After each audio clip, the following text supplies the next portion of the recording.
India's External Affairs Minister Dr. Jaishankar did not mince his words when he called for UNSC reform at the Raisina Dialogue on Thursday. He said that the UN was created with around 50 members, but now has 4 times that number, and so should be the Security Council. He pointed out that the multilateral institutions had failed to find solutions to the world's most pressing problems. Hence, countries are looking for alternatives. Notably, along with India, other nations too have strongly pushed for reforms at the UNSC. Here's our report. Reformed multilateralism is the key to realizing the aspirations of billions of people in the global south. India is poised to play a pivotal role in realizing this quest, especially at a time when war and trade tensions continue to create instability in different parts of the world. The Raisina Dialogue on Thursday called for radical reform of the UN Security Council. India's External Affairs Minister Dr. Jaishankar making this point abundantly clear during a session titled A Tapestry of Truths. Can the two hemispheres agree? If you take the UN, when the UN was invented, it had at least about approximately 50 members. We have 4 times the members. So it's a common sense proposition that you can't continue the same way when you have 4 times the members. We use the UN very often to illustrate that point. We've also seen, if you look at the last 5 years, all the big issues, in a way, we have not been able to find multilateral solutions. So the results are also, or the lack of results demonstrate the case for reform. The others on the panel were the Foreign Minister of the Netherlands, Hanke Brunis-Slot, Bolivia's former President, Jorge Quiroga, the diplomatic advisor to the UAE President, Anwar bin Mohammed Gargash, and the Minister of Foreign Affairs of Tanzania, January Yusuf Makamba. India's EAM seemed to clarify that big issues are not being resolved through outdated multilateral structures. Global rebalancing is taking place, as is evident by India having in the past decade joining 36 different alliances. This has happened because the new reality is a more pragmatic one. I'm giving India's case now. I looked at the last decade. We have actually initiated or joined 36 different alliances or groups or coalitions or whatever it is in very different fields, from Big Cat and solar to disaster resilient and Quad. What is happening today is there's a log jam up there. So because there's a log jam up there, everybody's doing their own thing, finding their own friends, making their own groups, depicting their own issues, and creating the new reality. So the new reality is actually going to be much less disciplined. It's going to be more fragmented in many ways, but it will still be effective. Clearly, the North-South, East-West divides continue to create differences, camps and groups.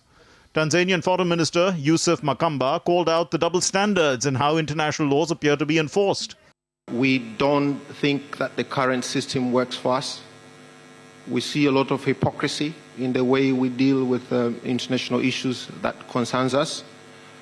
We see double standards in application of international law. There is tremendous mistrust in the global economic and political architecture. We know that, and people talk about rule-based order, but the two key words here are rules and order. Who makes the rule? And we think that the current setup from the beginning has been not working for us. India's Minister of State for External Affairs, Meenakshi Lekhi, also highlighted the lack of credibility emerging from outdated structures. When PM said that this is not an era of war, I'm very clear what he was referring to.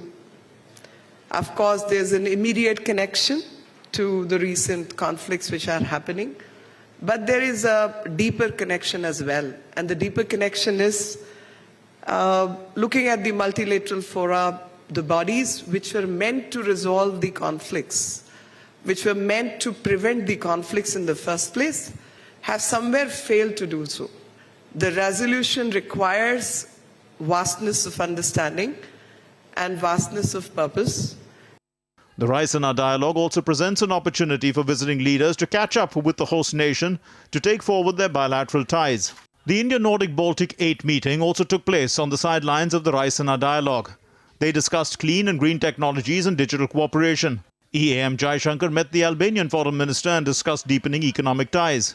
He also met the foreign minister of Panama, Janina Tawani Menkomo, and they shared views on connectivity, mobility and economic cooperation.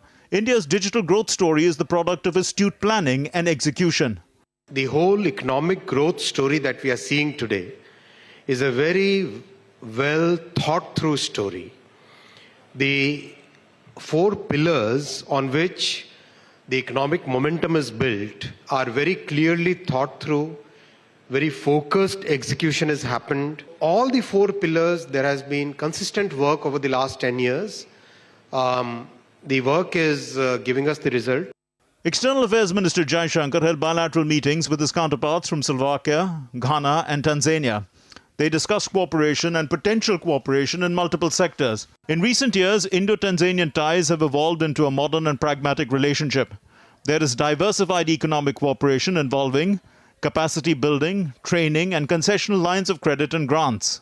EAM Jaishankar and Foreign Minister Blanar of Slovakia reviewed bilateral cooperation.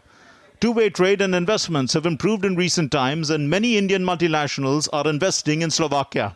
EAM Jaishankar also caught up with Ghana's Foreign Minister Shirley Ayokor Bochwe.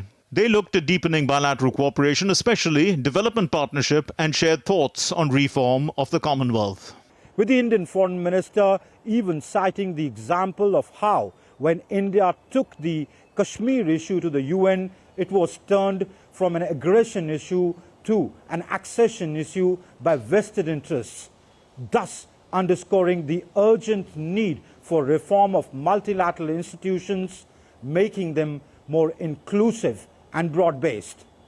With cameraman Alok Kumar Gupta, this is Amritpal Singh for DD India in New Delhi.